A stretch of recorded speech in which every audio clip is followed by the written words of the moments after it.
En esta sección vamos a ver una serie de conceptos básicos sobre concurrencia respecto a lo que son los programas concurrentes, los componentes o lo que forma parte de estos programas concurrentes y además conceptos referentes a errores que se pueden dar en los programas concurrentes.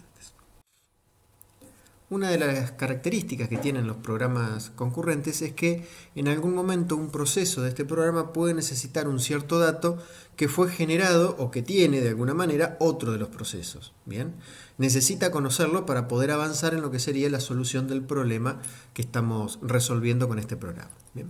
Entonces ahí es donde entra uno de los primeros conceptos que vamos a tener en cuenta, que es la comunicación entre procesos. Bien, básicamente la comunicación entre procesos concurrentes nos va a indicar el modo en que se organizan y transmiten los datos, la información, entre esas tareas concurrentes. Bien.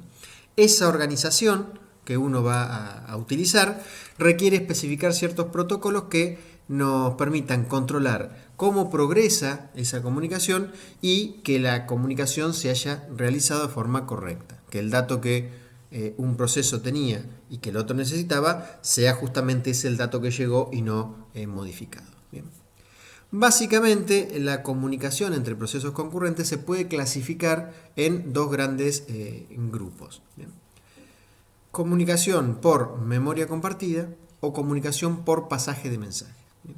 Esta clasificación que se tiene de lo que es la comunicación nos permite diferenciar de dos maneras totalmente diferentes la forma en que se programa y se trabaja en cada uno de estos casos. Bien.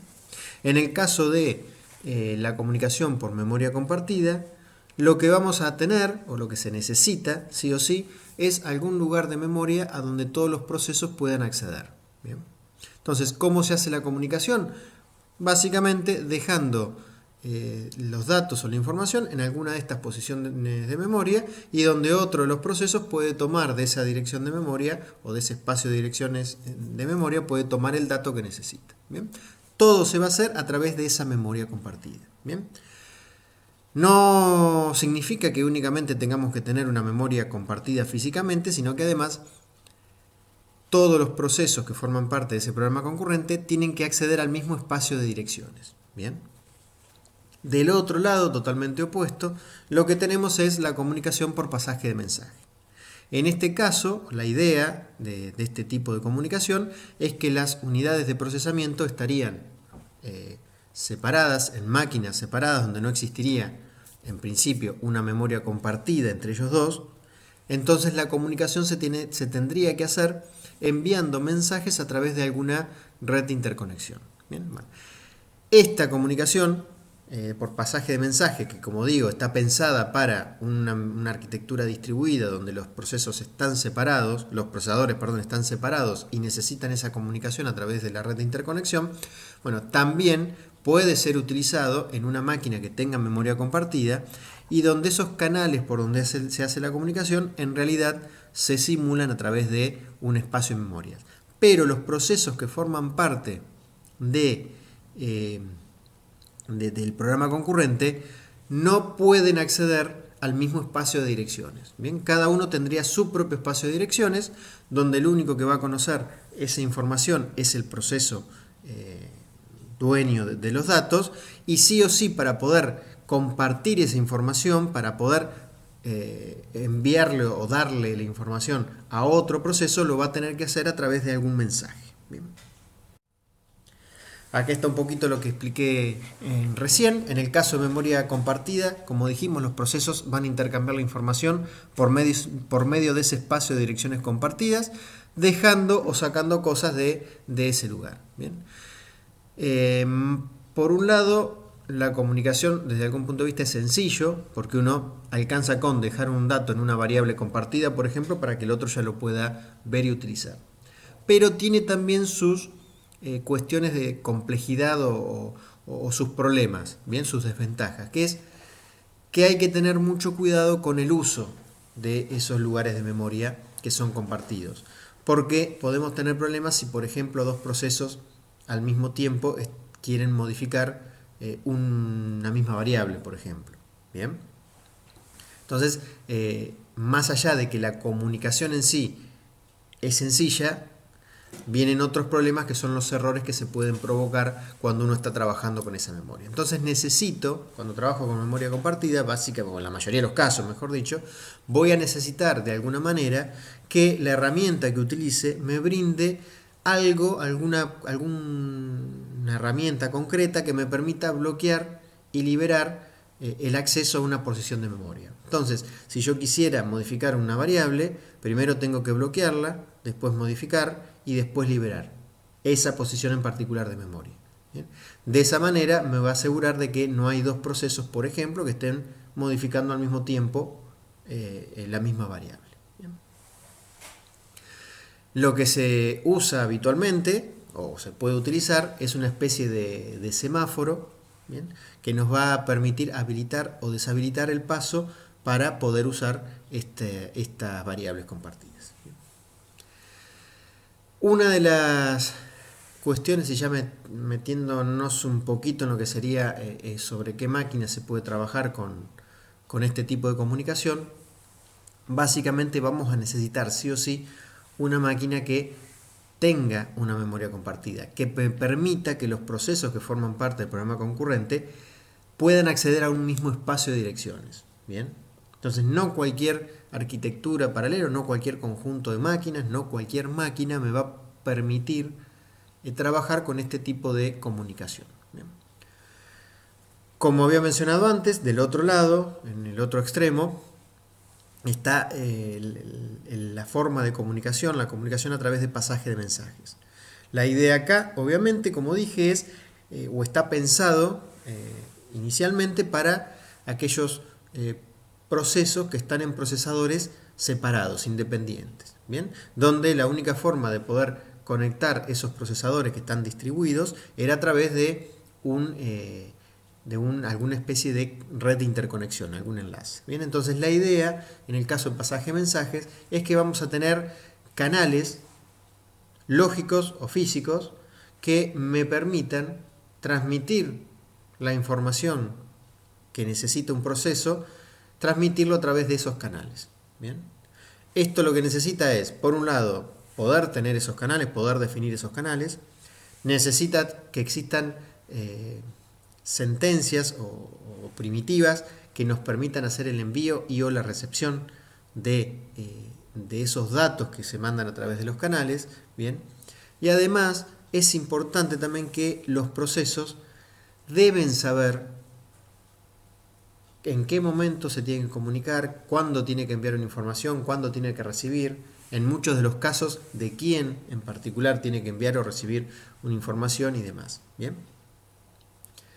Una de las cosas o una de las cuestiones importantes cuando hablamos de comunicación a través de pasaje de mensaje es que, a pesar de que está pensado u orientado a lo que son arquitecturas distribuidas, o sea, a máquinas que están separadas, conectadas a través de una red de interconexión, los procesos que forman parte de este programa concurrente también podrían estar ejecutándose o corriendo sobre una máquina de memoria compartida, un multicore, o hasta en un monoprocesador. ¿Bien? En estos casos, en vez de existir un canal físico, o sea, un cable a través del cual van a pasar los mensajes que se van a transmitir, lo que va a haber es un canal lógico. ¿Bien? Un canal que va a ser simulado en la memoria de este procesador, que justamente va a tener memoria compartida para todos los procesos. Otro de los conceptos importantes cuando hablamos de programas concurrentes es la sincronización entre procesos. ¿Bien? Son básicamente la comunicación y la sincronización son los dos componentes que forman parte de los programas concurrentes. ¿Bien? Eso, digamos, cuando uno habla de un programa concurrente, lo que significa es que va a tener que definir cuáles son los componentes que forman parte de ese programa, o sea, cuáles son los procesos, y cómo se comunican y cómo se sincronizan esos procesos para poder avanzar. Bien, entonces, justamente los dos principales componentes son la comunicación y la sincronización. ¿Qué es la sincronización? Básicamente la sincronización, como se menciona ahí, es la posesión de información acerca de los otros procesos para poder coordinar actividades entre ellos. ¿Bien? Los procesos que forman parte del programa concurrente se pueden sincronizar de dos maneras diferentes. Bien, o sea, la sincronización básicamente se va a clasificar de dos maneras.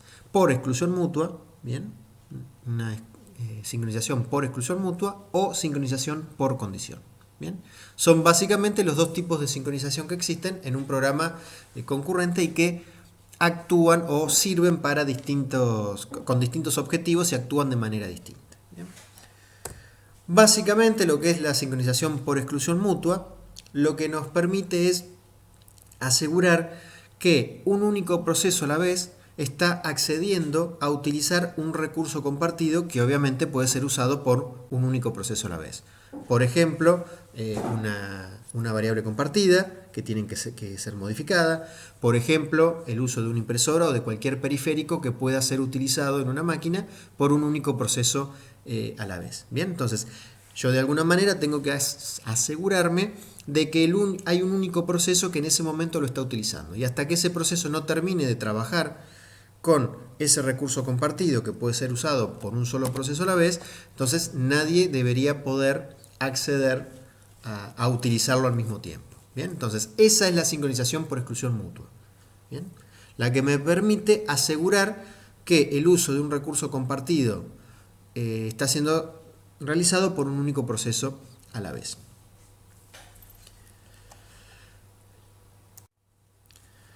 El segundo ítem lo que menciona justamente es que si el programa tuviese secciones críticas vamos a definirlas más adelante, pero básicamente es una sección del programa en el cual puede estar ejecutando un único proceso a la vez porque justamente está haciendo accesos a recursos compartidos. Bien, entonces lo que nos va a asegurar esa sincronización por exclusión mutua es que a lo sumo un proceso a la vez va a estar dentro de su sección crítica.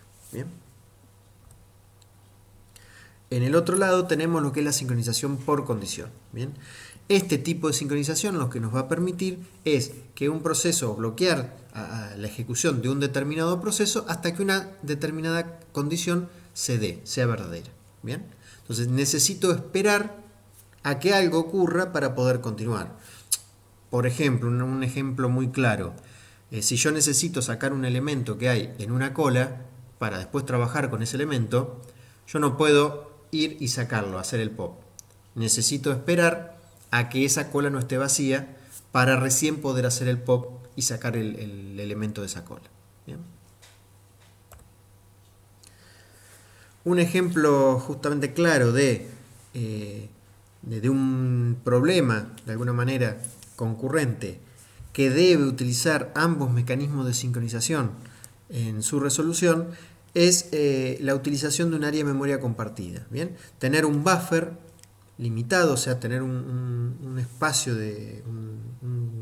una porción de memoria al cual todos los procesos pueden acceder, donde esa porción de memoria es limitada, o sea, van a entrar una cierta cantidad de datos, ¿bien? Y vamos a tener procesos que actúan como productores y procesos que actúan como consumidores. ¿Qué significa? Yo voy a tener procesos, primero vamos a suponer que para hacerlo más claro, vamos a suponer que este buffer es una cola, ¿bien? Que tiene un tamaño máximo. Vamos a suponer que los productores lo que hacen es generar elementos, ¿bien? Y lo que tienen que hacer es depositar o dejar ese elemento en la cola.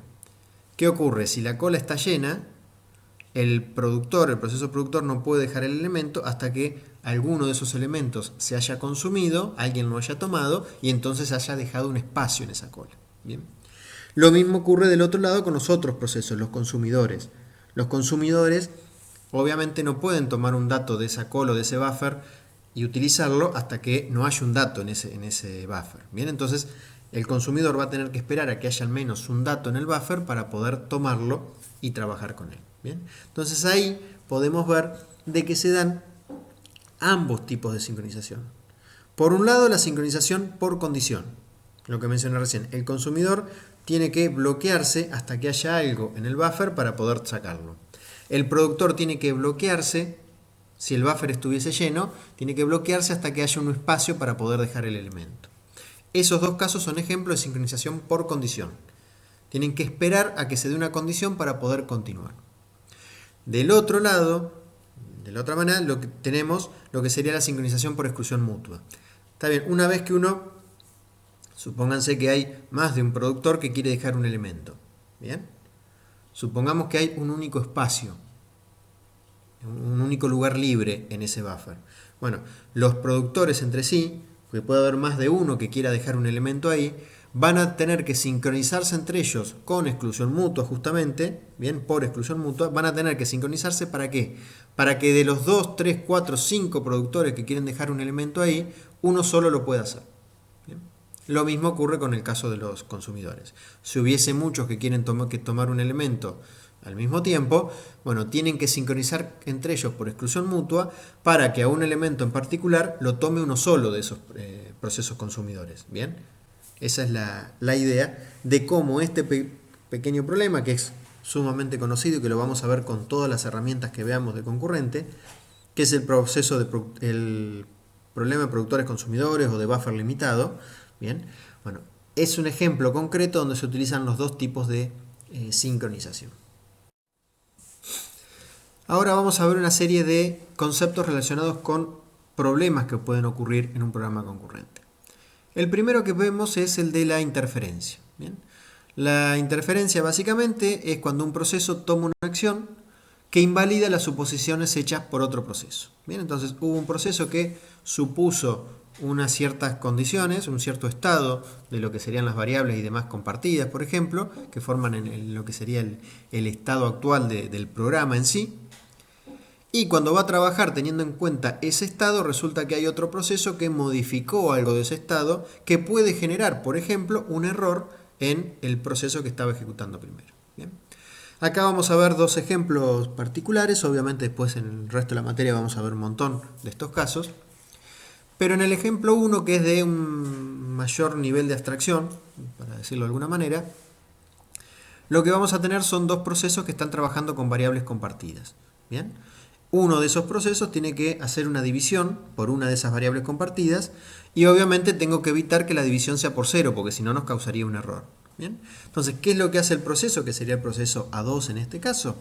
Antes de hacer la división, lo que hace es chequear que el valor de i sea distinto de 0. ¿Bien? Si es igual a 0, no hará la división y continuará con otra cosa. ¿Bien? Pero si es distinto de 0, sí hace la división. ¿Qué pasa? Hace ese control justamente para evitar los errores. Pero podría ocurrir que el proceso A2 chequea la condición, se da cuenta que i es distinto de 0, y antes de hacer la división, el proceso 1 modifica el valor de i y lo pone en 0. Y recién después el proceso 2 hace la división, generando obviamente un error. ¿Bien? Bueno, ahí hay una interferencia, porque el proceso A1 toma una acción, realiza una acción que era poner i en 0, invalidando la suposición que había hecho A2, que había chequeado de que i fuese distinto de 0 para poder hacer la división. Eso obviamente es un caso bastante claro de que ahí justamente hay una interferencia que en este caso además produce un error. Un error del programa, directamente no un error del resultado final, sino que directamente se rompe la ejecución. En el caso del ejemplo 2, bien, lo que vamos a tener es dos procesos, cada uno de ellos va a tener una variable local, donde va a ir incrementando de a 1 en cada iteración que hace, y a su vez, en cada una de esas iteraciones también lo que va a tener que hacer es modificar una variable compartida. ¿Bien? Entonces, ¿qué significa? Si en cada iteración, cada proceso modifica la variable local y la compartida, el valor con que tiene que terminar la variable público, que sería la variable compartida, es igual a la suma de las variables locales de cada uno de los procesos. ¿Bien? Entonces, público debería terminar con un valor igual a E1 más E2. ¿Bien? En particular, como cada uno tiene que hacer 100 iteraciones, básicamente público tiene que terminar con el valor 200. ¿Bien? Bueno, en este caso, en este ejemplo, podría no ocurrir eso. Podría terminar con un valor mucho más chico que 200. ¿Bien? Después, en las siguientes clases, vamos a ver mejor cómo se comporta esto y vamos a ver que podría dar valores que uno jamás se le ocurriría que podrían ocurrir. ¿Bien? Pero bueno, eso lo vamos a ver más adelante cuando veamos en más detalle estos problemas. Pero básicamente acá lo que ocurre es que si yo no estoy manejando el uso de la variable público con exclusión mutua, bien, si no estoy utilizando la sincronización por exclusión mutua para trabajar con la variable público, podría ser que en un cierto momento los dos procesos estén al mismo tiempo trabajando con esa variable, o sea, haciendo ese incremento que se menciona en ambos procesos. Bien. Entonces, supongamos que en este momento tiene el valor 5, podría ser que los dos procesos están intentando incrementarlo, los dos van a leer el valor de público, a los dos le va a decir que el valor actual es 5, los dos los van a incrementar en 1, le va a dar 6, y lo que va a guardar ambos procesos es el valor 6 en público. Cuando en realidad debería haber guardado el 7 porque se hicieron dos incrementos, uno por cada proceso. Bien. Es más, si uno se pone a ver en detalle, hasta podría ser que uno le puso un valor y el otro le termine dejando un valor más chico aún. Bien, pero bueno, eso lo veremos más adelante con más detalle. Pero bueno, esto es para que vean que se puede generar ahí también una interferencia. Bien, ¿cuál sería la interferencia acá? Yo estoy tomando un valor de público, bien, voy a trabajar con eso, y sin embargo otro proceso lo que hizo fue modificarlo. Bien, y me dejó a mí trabajando con un valor que ya es viejo. Bien. Esa sería la interferencia que se produce. Este error es uno de los principales que existe en lo que es la programación concurrente. Bien. Sobre todo, obviamente, hablando de cuando la comunicación es por memoria compartida, en este caso en particular. Bien. Por pasaje de mensaje no habría problema porque no existen esas variables compartidas.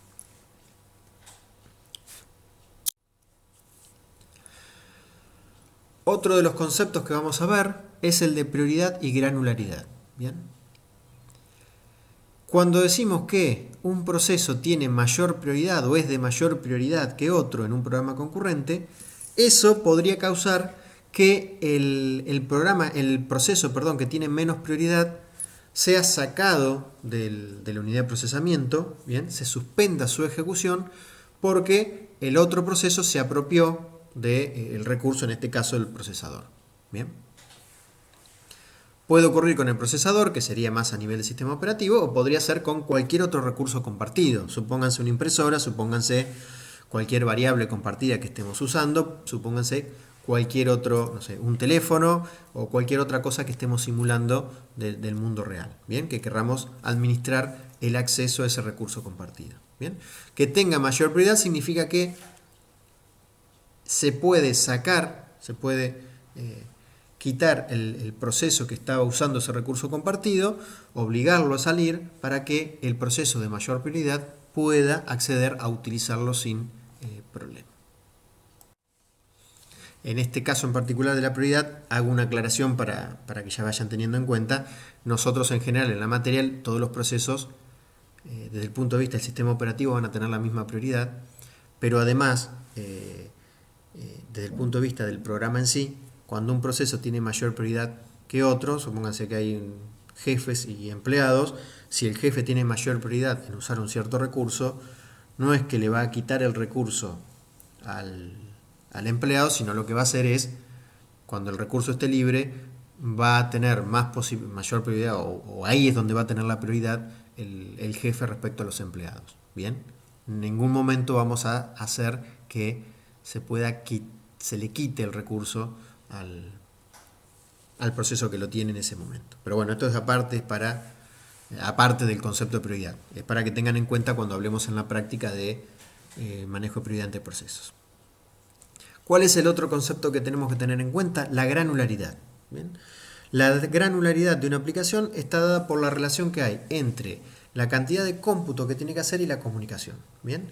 Si yo tengo un programa que tiene que hacer poquito cómputo y comunicar, poquito cómputo y comunicar, muchas veces se repite ese ciclo, pero que tiene que hacer pocas cosas y comunicarse mucho, eso es lo que se llama granularidad fina.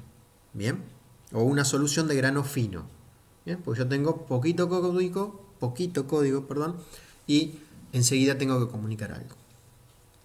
Del otro lado tengo lo que sería una solución de grano grueso, en el cual yo tengo una parte de código, un trozo de código muy grande, donde hay que hacer muchas cosas, y luego una comunicación. ¿Bien? Tenemos bloques de trabajo más grandes con menos cantidades de comunicaciones. En el grano fino tenemos bloques de trabajo muy chiquitos con muchas comunicaciones en el medio. ¿Bien?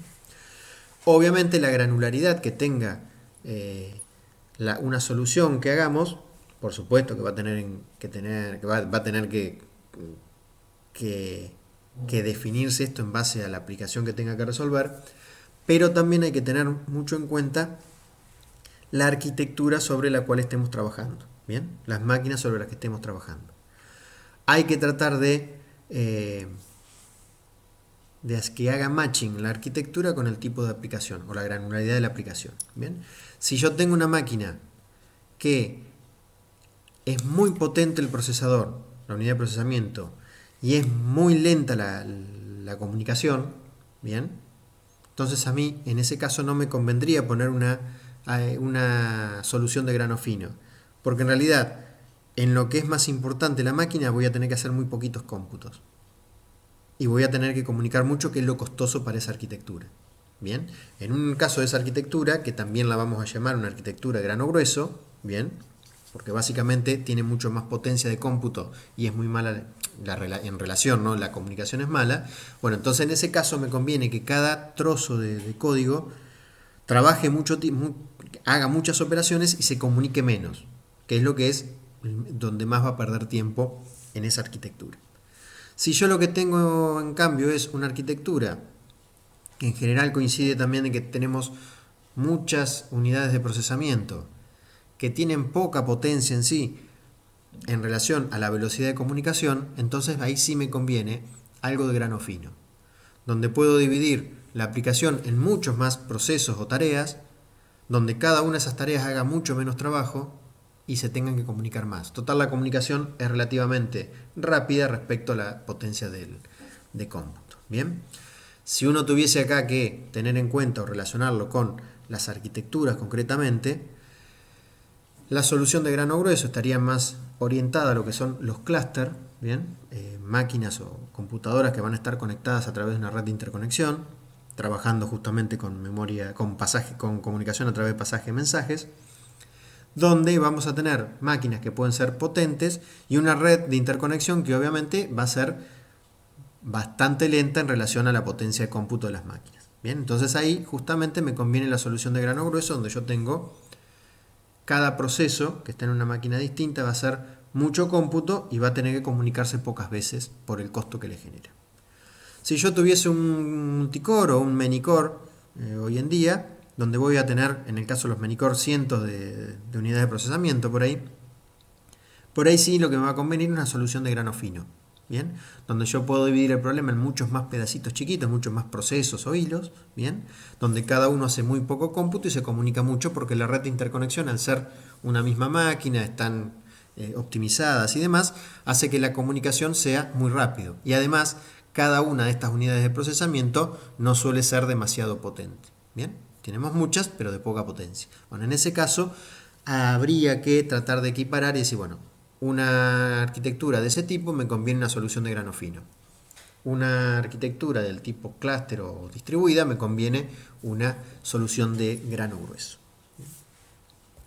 Tengan cuidado con los conceptos de grano fino y grano grueso porque los vamos a usar en distintos sentidos. ¿Bien? Esto hace referencia a la granularidad de la aplicación y la relación con la granularidad de la arquitectura. ¿Bien? Después, la clase que viene, vamos a ver que también llamamos grano fino o grano grueso a otro tipo de cosas. Otro de los conceptos a tener en cuenta es el de manejo de recursos. ¿Bien?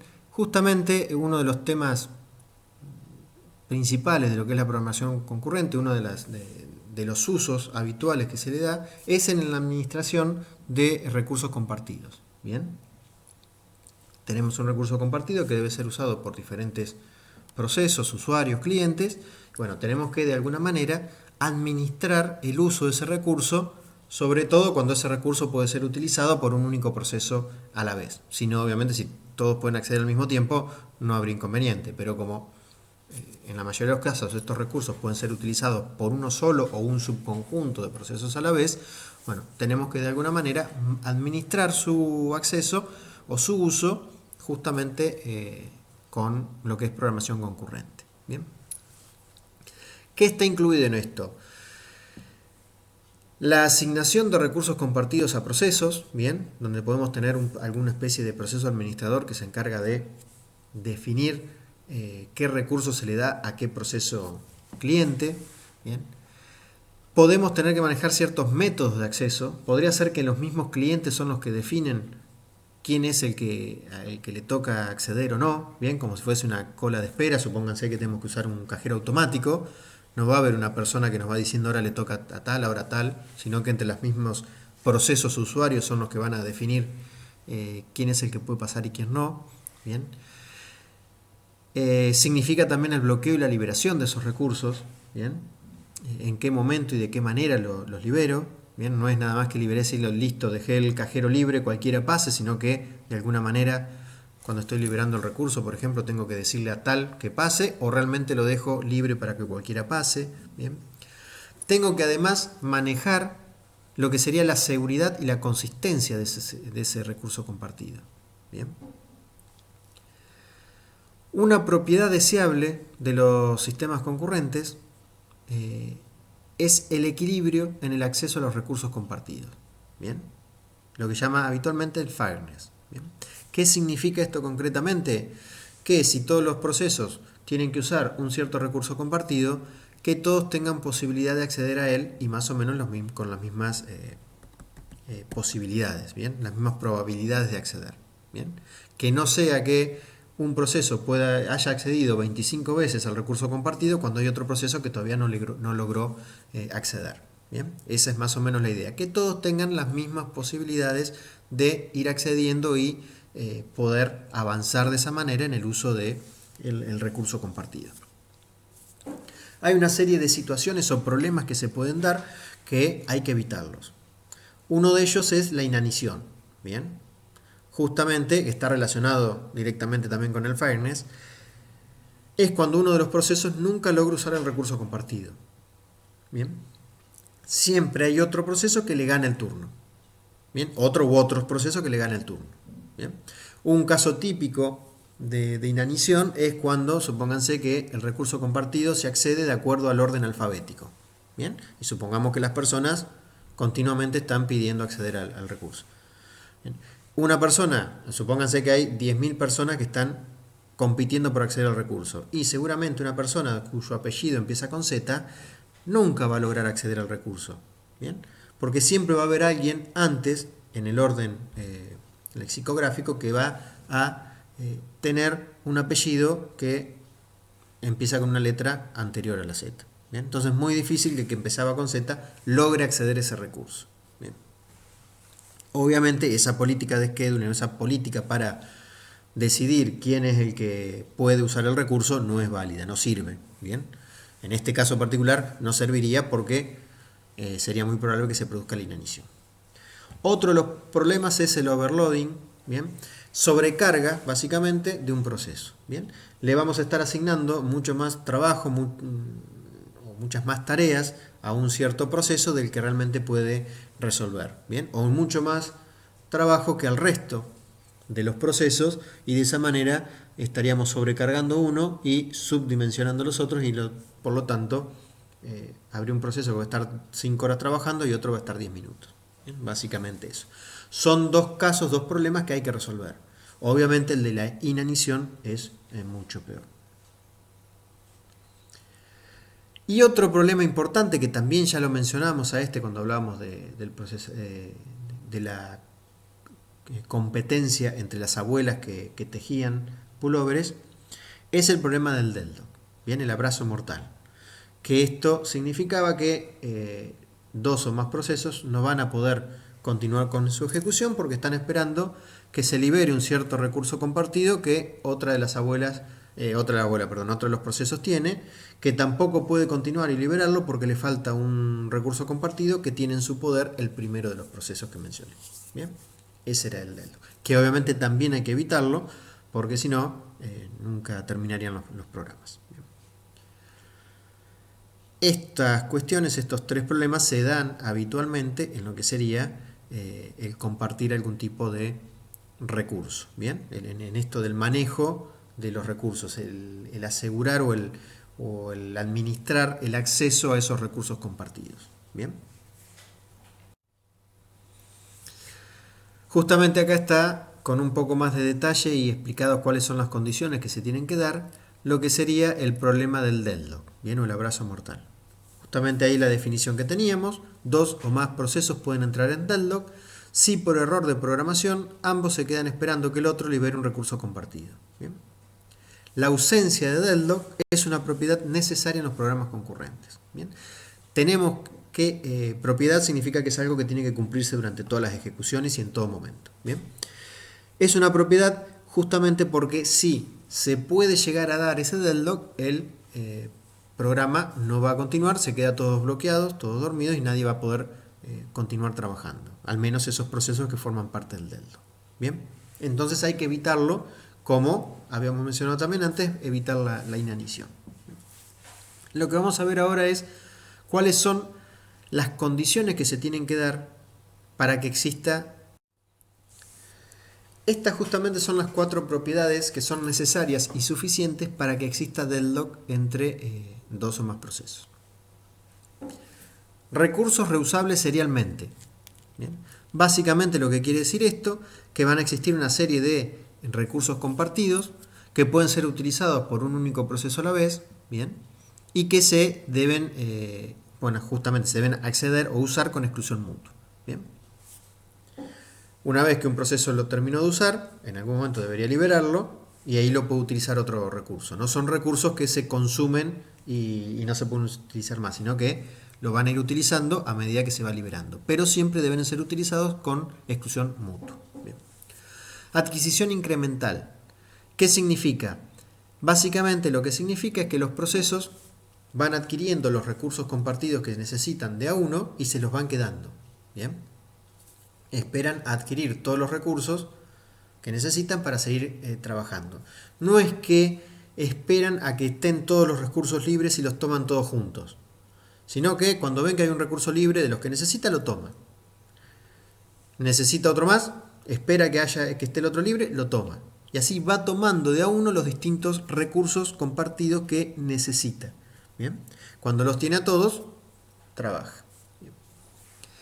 Otra de las características que se deben cumplir es la no apropiación o no permisión. ¿Bien? ¿Qué significaba esto? Bueno, si un proceso tiene un cierto recurso compartido, nadie se lo puede quitar. Nadie lo puede forzar a dejarlo. Él es el único que lo va a liberar voluntariamente una vez que terminó de utilizarlo. ¿Bien? Que, como vimos en la propiedad anterior, es después de haber adquirido todos los recursos que necesitaba y haber realizado el cómputo que requería. ¿Bien? Y la otra propiedad que se tiene que dar es la de espera cíclica. ¿Bien? Que significa que existe una cadena circular, un ciclo, donde un proceso necesita, mejor dicho, tiene en su poder un cierto recurso compartido, pero necesita un recurso compartido que tiene el siguiente proceso. El siguiente proceso tiene un recurso compartido, ¿bien?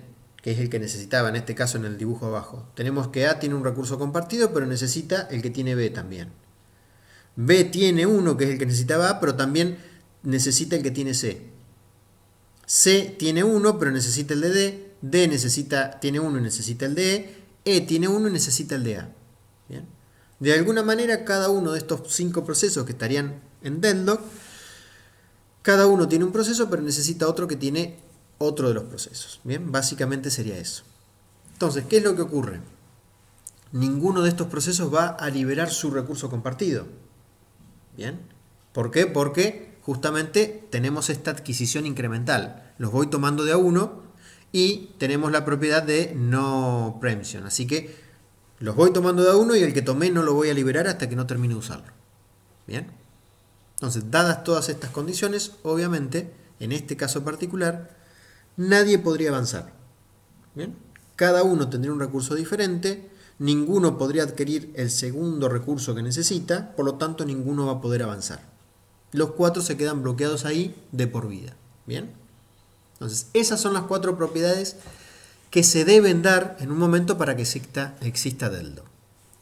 ¿Qué es lo que tengo que hacer yo para evitar ese deadlock? Asegurarme de que al menos una de esas propiedades no se pueda dar.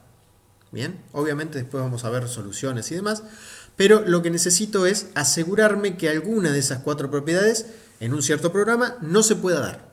Con que una no se pueda dar nunca, listo, ya está. Con eso ya no va a poder existir el deadlock. Bien, En estos casos, el de recursos reusables serialmente y los recursos compartidos pueden ser usados de uno a la vez.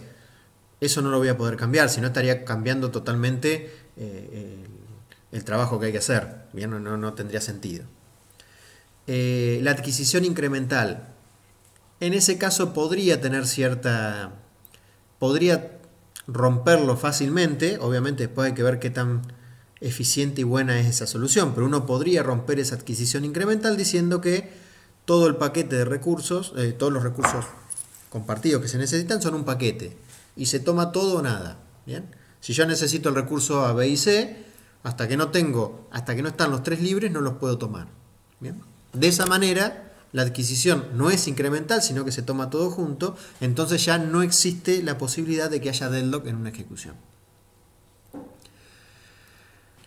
La de no apropiación, eso bueno, también ya en parte podría tener que estar relacionado con el sistema operativo, pero uno podría de alguna manera también romperlo, aunque sería más útil que de alguna manera sea el mismo proceso el que lo libera, cuando ve que pasó un tiempo y no logró adquirir el resto. Pero también se podría romper de esa manera. Y también lo que se podría romper es la espera cíclica, tratando de que la forma en que se accede a esos recursos compartidos tenga alguna variante, utilice alguna técnica que me permita evitar que se den estos ciclos. ¿Bien?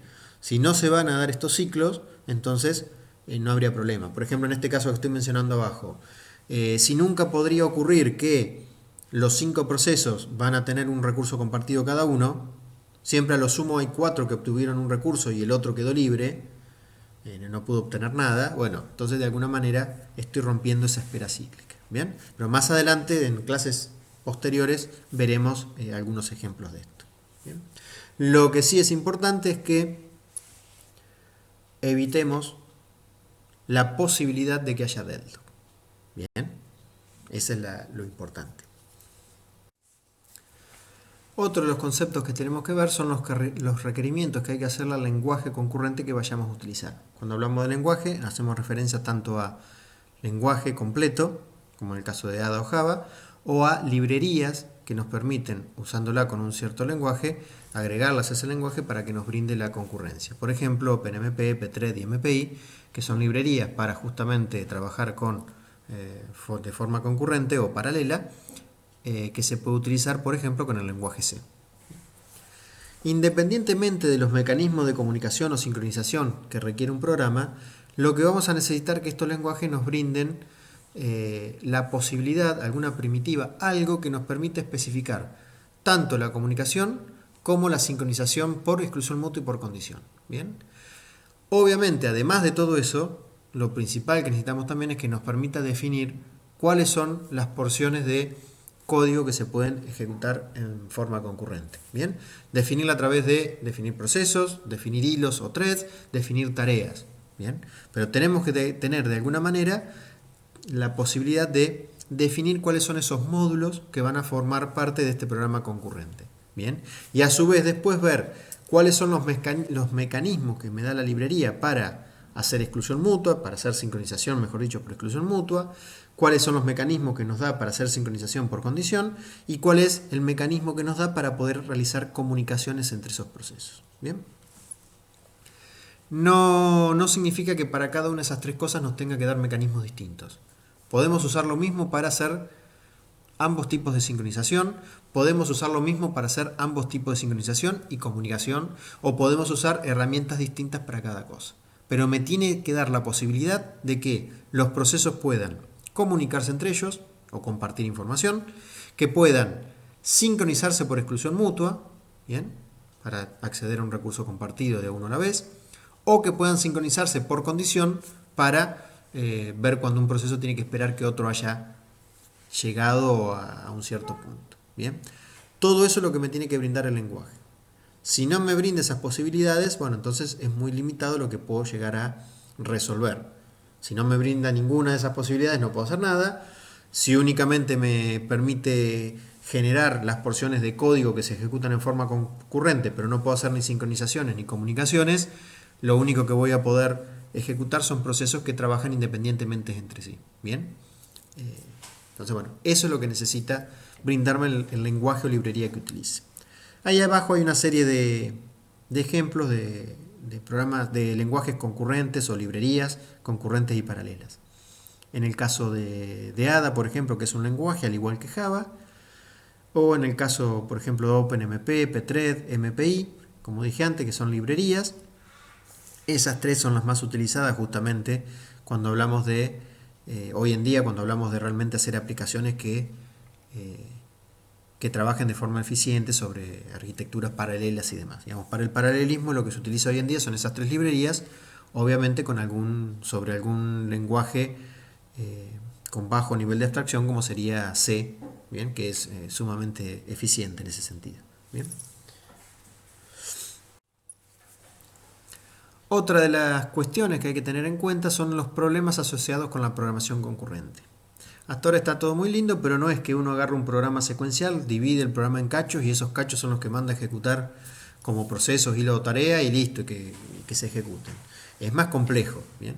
Básicamente, o en general en la mayoría de los casos, estos pedazos de código, estos procesos, no son totalmente independientes, suelen compartir recursos. ¿Bien? Entonces, necesitamos justamente mecanismos de exclusión mutua y sincronización por condición, ¿bien? Que tenemos que agregar a esos programas y obviamente eso le genera cierta complejidad.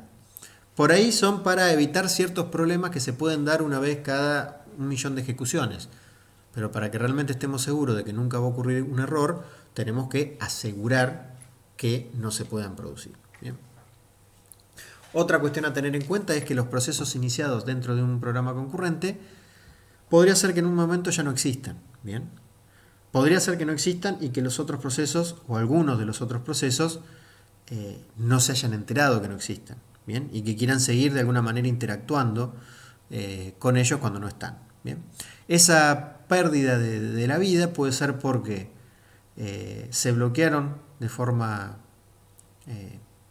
para siempre, porque se produjo un deadlock, o podría ser que en realidad tuvo una terminación bien el proceso porque se quedó sin trabajo. ¿Bien? No tiene más trabajo para hacer, entonces terminó de forma correcta. Eso va a implicar o va a significar que en realidad he hecho una mala distribución de los recursos o de las tareas entre los distintos procesos. Otra de las cuestiones a tener en cuenta es el no determinismo que ya hemos mencionado, que era el hecho de que el mismo programa con la misma entrada puede darme resultados diferentes. Esto justamente se debe a que la forma en que se van intercalando los distintos procesos en su ejecución puede variar. ¿Bien? No siempre se van a ejecutar todas las instrucciones en el mismo orden de todos los procesos. ¿Bien? Podría ser que en una ejecución, la primera ejecución, primero se ejecutó la sentencia del proceso 1 y después el 2, y en otra ejecución primero el 2 y después el 1. ¿Bien? Bueno, eso nos puede dar resultados finales diferentes o nos puede dar resultados intermedios diferentes que hacen difícil la interpretación de un programa y sobre todo el debugger de esos programas cuando se ha producido algún error. ¿Bien? Por ahí sabemos que nos dio un resultado mal, queremos replicar ese error y ver qué es lo que va imprimiendo, por ejemplo, en el medio, como para poder deducir cuál es el inconveniente, y nunca logramos volver a repetir ese problema o ese resultado erróneo. ¿Bien? Entonces, bueno, trae esas dificultades el no determinismo. Y además nos trae la dificultad de que hay muchos posibles errores que se pueden generar que al no ocurrir siempre puede ser que nos cueste darnos cuenta de que existen esas posibilidades en esa solución que hemos hecho. Otra cuestión a tener en cuenta es la posible reducción de rendimiento de performance que se puede dar en un programa concurrente, ¿bien? Que está dado por el context switch, por ejemplo, que era cuando hay más de un proceso en una misma unidad de procesamiento y tenemos que sacar un proceso del procesador para dárselo a otro. Bueno, cuando sacamos un proceso tiene que de alguna manera guardarse todo su estado para después cuando nuevamente le den el uso del procesador volver al estado original que tenía para continuar su ejecución. Todo ese context switch lleva su tiempo y lo mismo también genera un overhead lo que es la comunicación y la sincronización. ¿Bien? Si yo necesito comunicar o esperar un resultado que me tiene que dar otro proceso, hasta que el otro no me lo envía, yo no puedo continuar, eso genera un retardo. Si tengo que hacer sincronización por condición, lo mismo. Si tengo que esperar a que otro proceso haga algo para continuar, voy a tener que esperar a que lo haga si el otro aún no terminó. También lleva un tiempo, no sé si la comunicación se hace a través de pasaje-mensaje, a través de una red de interconexión. Tiene un cierto costo esa comunicación, así no tenga que esperar, así cuando yo llego el otro proceso ya me había enviado el dato, igual implica un costo esa comunicación. Y también la sincronización por exclusión mutua. Bien.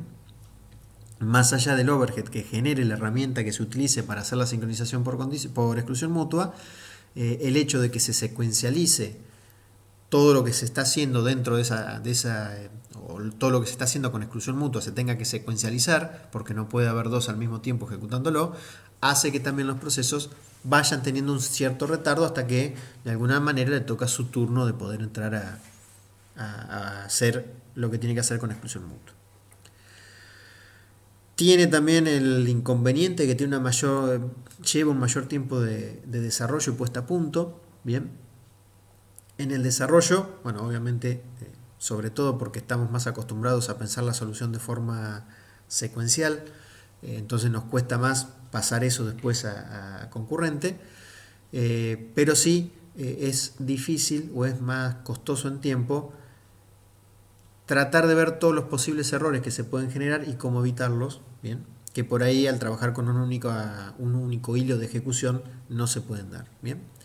Y lo otro importante también es que la puesta a punto sí lleva mucho tiempo. Puesta a punto no es solo que funcione bien, eso obviamente ya, digamos que el resultado sea correcto, eso si no, no serviría el programa, si el resultado no es el correcto obviamente no sirve, pero la puesta a punto también tiene que ver con tratar de aprovechar o de lograr el mejor rendimiento posible, ¿bien? Y que, esto está relacionado con el punto que viene abajo, también que la puesta a punto significa aprovechar lo mejor posible las características del hardware con el que esté trabajando.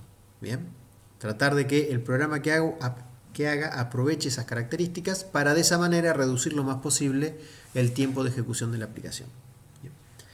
Y otra cuestión a tener en cuenta también es que muchas veces es difícil paralelizar algoritmos secuenciales, a veces es muy fácil, otras veces es difícil y hay veces hasta que es imposible. Bien. Hay ciertas aplicaciones secuenciales que generalmente son aquellas que están muy optimizadas para que de por sí el algoritmo secuencial sea muy rápido, bueno, que es imposible lograr paralelizarlas por una serie de dependencia de datos o cosas por el estilo. Entonces muchas veces hay que buscar otra solución secuencial al mismo problema que sí pueda paralelizarla y a partir de ahí trabajarla como un programa concurrente. Bien. Acá lo que vamos a ver es la diferencia en forma sintética, como un resumen de lo que hemos visto, de lo que es concurrencia y paralelismo. En el caso concreto, la concurrencia es un concepto de software que no está restringido a una arquitectura en particular ni a un número determinado de procesadores. Bien, estoy hablando únicamente del software, que lo que yo voy a tener que hacer en un programa concurrente es especificar cuáles son los procesos que van a formar parte de ese programa, procesos, hilos o tareas, cómo se van a comunicar y en qué momento entre ellos y cómo se van a sincronizar. Eso es la concurrencia. Es desde el punto de vista del software. Ese software concurrente que hice después se va a poder ejecutar en un monoprocesador o en una arquitectura que tenga más de una unidad de procesamiento. ¿Bien? Depende cómo es la comunicación y demás, será el tipo de arquitectura paralela en la cual lo puede ejecutar. ¿Bien? Pero bueno, podría ser en una arquitectura paralela o podría ser incluso en un monoprocesador. Cuando hablo del programa en sí, bien, voy a estar haciendo referencia del software en sí, voy a estar haciendo referencia a concurrencia en general. Cuando hablo en particular del paralelismo, el paralelismo es un componente o una partecita dentro de lo que es la concurrencia. Es justamente cuando yo agarro uno de esos programas concurrentes y lo que hago es ejecutarlo sobre una arquitectura que tiene más de una unidad de procesamiento. Bien, básicamente es eso. Si tiene más de una unidad de procesamiento, la solución ya, o el sistema o la ejecución ya es paralela. Bien. Va en general, no siempre, el objetivo del paralelismo es la de reducir el tiempo final de ejecución, ¿bien? Y tratando de mantener un buen rendimiento, o sea, tratando de usar lo mejor posible la arquitectura completa. Bien. Acá en este diagrama de abajo justamente lo que se puede ver es concurrencia, incluye todo aquellas aplicaciones donde justamente se divide su solución en distintos procesos que se ejecutan en forma concurrente. Y paralelismo es una subporción de eso, que es cuando el programa concurrente se ejecuta sobre una arquitectura con más de una unidad de procesamiento.